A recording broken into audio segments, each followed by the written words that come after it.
Oui, merci Monsieur le Président.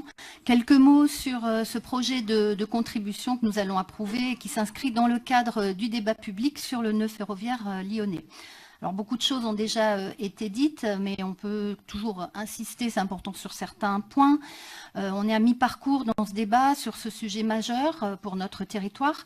Et dans la suite du vœu adopté il y a quelques mois, c'est l'occasion pour la métropole de proposer une contribution, car certains constats sont désormais posés sur la saturation, sur les temps de parcours, sur les limites de capacité et sur la régularité.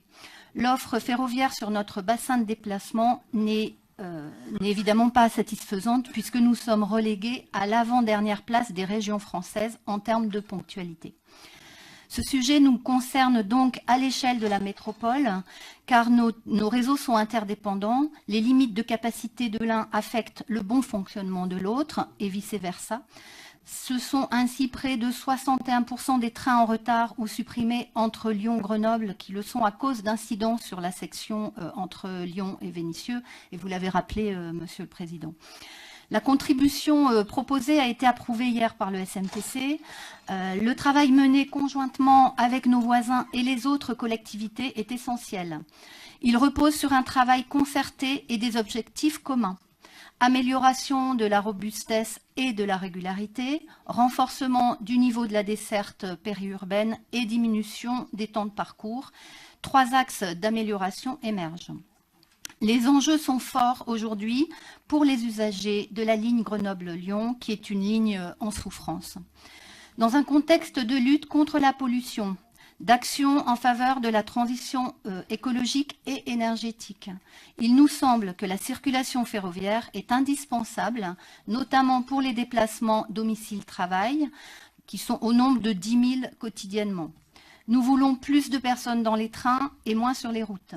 Travailler à cela, c'est aussi agir pour réduire les congestions qui bloquent les circulations aux heures pendulaires.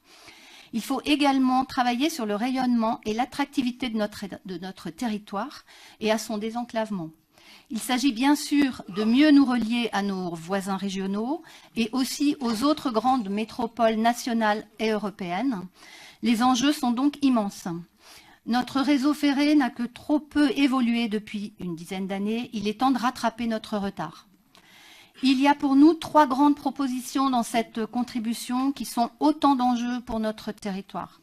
La première grande priorité, c'est donc de régler et de fiabiliser, de rendre plus robuste le Lyon-Grenoble et d'améliorer le temps de parcours de la ligne Grenoble-Paris, un objectif de long terme.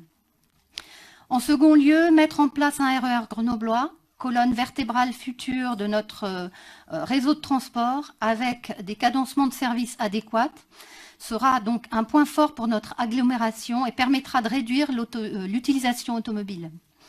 Et troisième proposition, c'est aussi de favoriser le report du camion vers le rail, on en a parlé aussi. Donc la contribution en souligne les intérêts écologiques et de réponse aux congestions.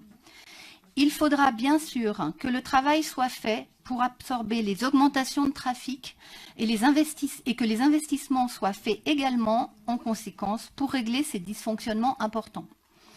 À plus court terme, il nous faudra travailler sur l'existant, les capacités d'accueil, la signalisation. À noter également l'indispensable travail sur les passages à niveau dangereux ou impactant les conditions de circulation. Investir sur le nœud ferroviaire grenoblois est primordial. C'est une des conditions de la réussite du projet de nœud ferroviaire à long terme.